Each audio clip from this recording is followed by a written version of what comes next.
Starting an LLC for your farm is a smart way to protect your personal assets and separate your farming business from your personal finances.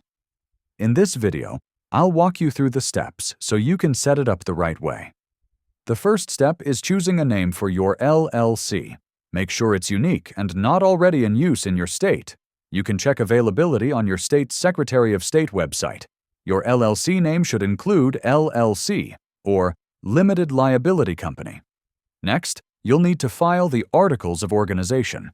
This is the official document that legally creates your LLC. You can usually file online or by mail through your state's business portal, and the filing fee varies depending on your state. After forming your LLC, it's a good idea to create an operating agreement.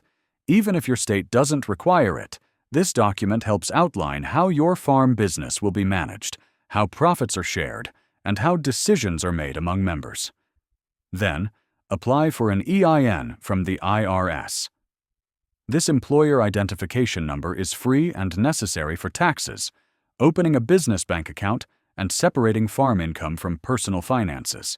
Finally, check local and state regulations. Farming can involve specific permits, licenses, or agricultural compliance rules, and having your LLC in place can make it easier to meet these requirements while protecting your personal assets. And that's it. If this guide helped you understand how to start an LLC for your farm, go ahead and like this video and subscribe for more simple business tips.